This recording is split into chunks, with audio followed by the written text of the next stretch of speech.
అనుదినం దేవునితో.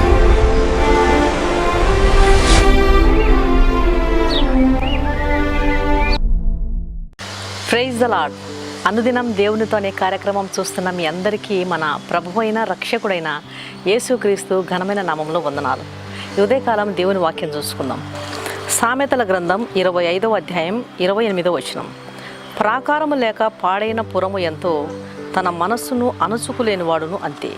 ఒక దేశానికి ప్రాకారం లేకపోతే చుట్టుపక్కల ఉన్న దేశాలు నెమ్మదిగా దేశాన్ని ఆక్రమించుకుంటాయి.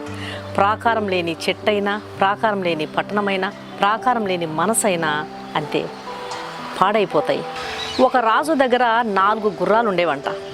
ఆ 4 గుర్రాలంటే రాజుకు ఎంతో ప్రేమ. అవి చాలా అందంగా ఉండేవి, చాలా మొండివి. ఎందుకంటే అవి శిక్షణ లేనివి. కాబట్టి శిక్షణ ఇస్తే ఇవి మరింత అందంగా ఉంటాయి అని రాజు భావించి వాటికి శిక్షణ ఇప్పించాలని ఎన్నో ప్రయత్నాలు చేశాడంట. చాలామంది ట్రైనర్స్ వాటి మీద ఎక్కి కూర్చున్నారు. అయితే అవి వారిని కింద పడేసేవంట. ఎన్ని ప్రయత్నాలు చేసినా కూడా ఆ గుర్రాలకు ఎవరు కూడా శిక్షణ ఇప్పించలేకపోయేవారంట. అంత మొండిగా అవి వ్యవహరించేవంట. అయితే రాజుకు ఆ గుర్రాలంటే ఎంత ప్రేమ అంటే ఎవరు కూడా వాటిని శిక్షించడానికి వీల్లేదు, ఎవరు కూడా వాటిని దండించడానికి వీల్లేదు. అంతగా ప్రేమించేవాడు. కాబట్టి ఎవరూ శిక్షించకూడదు, ఎవరూ దండించకూడదు అనేది కూడా ఆ ట్రైనర్స్ వాటికి సరైనటువంటి శిక్షణ ఇవ్వలేకపోవడానికి ఒక కారణంగా ఉండవచ్చు. ఆ రాజు ఒకరోజు ప్రకటన ఇచ్చాడంట. ఎవరైతే నా 4 గుర్రాలను దండించకుండా, శిక్షించకుండా సరైన శిక్షణ ఇస్తారో అలాంటి వారికి 1,00,000 బంగారు నాణేలను బహూకరిస్తాను అని ప్రకటన ఇచ్చాడంట. ఈ ప్రకటన చూసి చాలామంది వచ్చినారు, కానీ ఎవ్వరు కూడా సరైన విధంగా సక్సెస్ కాలేకపోయారంట. అయితే ఈ ప్రకటన చూసినటువంటి ఒక యవనస్తుడు రాజుగారి దగ్గరకు వచ్చి, రాజా, ఈ 4 గుర్రాలకు నేను శిక్షణ ఇస్తాను, అయితే 2 షరతులకు మీరు ఒప్పుకుంటేనే ఇది సాధ్యపడుతుంది అన్నాడంట. రాజు ఏంటా షరతులు అన్నాడంట. మొదటి షరతు ఏమిటంటే, ఈ గుర్రాలకు శిక్షణ ఇవ్వడానికి 1 సంవత్సరం పడుతుంది. వీటితో పాటు నేను ఉండడానికి, తినడానికి, త్రాగడానికి, పడుకోవడానికి నాకు ఏర్పాట్లు చేయాలి అన్నాడంట. రెండవ షరతు ఏంటంటే, ఈ గుర్రాలకు స్వయంగా నేనే తినిపించడం, తాగించడం, శుభ్రపరచడం, ఈ గుర్రాల యొక్క పూర్తి బాధ్యత నాకే అప్పగించాలి అన్నాడంట. దానికి రాజు ఒప్పుకొని సరే కానివ్వు అన్నాడంట. మరుసటి రోజు ఉదయం నుంచి ఆ కుర్రవాడు ఆ గుర్రాలను మైదానంలోకి తీసుకొని పోయి స్వేచ్ఛగా వాటిని వదిలేశాడంట. అవి పరిగెత్తడం స్టార్ట్ చేశాయంట. మధ్యాహ్నమైంది. వాటికి తినిపించడం, త్రాగించడం, శుభ్రం చేయడం, వాటితో పాటే పడుకోవడం, ఇవన్నీ కూడా ఆ కుర్రవాడు దగ్గరుండి చూసుకునేవాడంట. ఆ యవనస్తుడు వాటికి తాళ్ళు కట్టడం లేదు, వాటితో పాటే పరిగెడుతున్నాడు. వాటిని తానే స్వయంగా తినిపిస్తున్నాడు, తాగిస్తున్నాడు, శుభ్రం చేస్తున్నాడు. వాటితో పాటే మైదానంలో పడుకుండిపోతున్నాడు. ఇట్లా 6 నెలలు గడిచినాయి. ఈ 6 నెలలు గడిచేసరికి రాజు గుర్రాల ట్రైనింగ్ ఎంతవరకు వచ్చిందో చూద్దామని మైదానంకి వచ్చి చూశాడంట. మైదానంలోకి వచ్చి చూసేసరికి మైదానంలో కుర్రవాడు పరిగెత్తడం, ఆ కుర్రవాడు వెనకాలి గుర్రాలు కూడా పరిగెత్తడం చూసి సంతోషించి తన రాజ్యానికి వెళ్ళిపోయాడంట.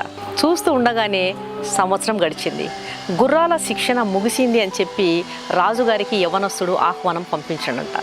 రాజుగారు చాలా ఉత్సాహంగా మైదానానికి వచ్చినాడంట. మైదానానికి వచ్చి చూస్తే ఆ కుర్రవాడు ప్రతి గుర్రంపై స్వారీ చేస్తూ గుర్రాలను పరిగెత్తిస్తూ ఉన్నాడంట. ఆ గుర్రాలన్నీ చాలా ఉత్సాహంగా పరిగెడుతూ ఉండడం చూసి రాజు చాలా సంతోషించి, ఎంతోమంది ట్రైనర్స్ ప్రయత్నం చేసినారు, కానీ వారి వలన కాలేదు, నీకెలా సాధ్యమైంది అని ఆ కుర్రవాడిని అడిగాడంట. దానికి ఆ యవనస్తుడు, రాజా, నేను వీటికి స్వాతంత్రాన్ని ఇచ్చాను, వీటితో పాటు జీవించాను, కాబట్టి అవి నన్ను స్నేహితునిగా భావించి నాతో పాటు పరిగెత్తడం స్టార్ట్ చేసినాయి. అవి మొదట్లో నన్ను కూడా కూర్చుండనివ్వలేదు, నన్ను కింద పడేసినాయి. అయితే నేను వాటితో పాటు తినడం, వాటికి స్వయంగా నేను తినిపించడం, వాటితో పాటు నేను పరుండిపోవడం, ఇవన్నీ కూడా నేను వాటితో పాటే జీవించడం అవి చూసి నన్ను తమ స్నేహితులుగా భావించి నా మాట వినడం మొదలుపెట్టాయి. నేను వాటితో పరిగెట్టడం చూసి అవి నన్ను వెంబడించాయి అని చెప్పి రాజుగా యవనస్తుడు చెప్పాడంట. ఇది విన్న రాజు ఎంతో సంతోషించి చెప్పినట్లుగానే కుర్రవాడికి 1,00,000 బంగారు నాణేలను బహుకరించి, అంతేకాకుండా శాశ్వతంగా ఆ గుర్రాల సంరక్షకునిగా అతనికి ఉద్యోగం ఇచ్చి నియమించాడంట.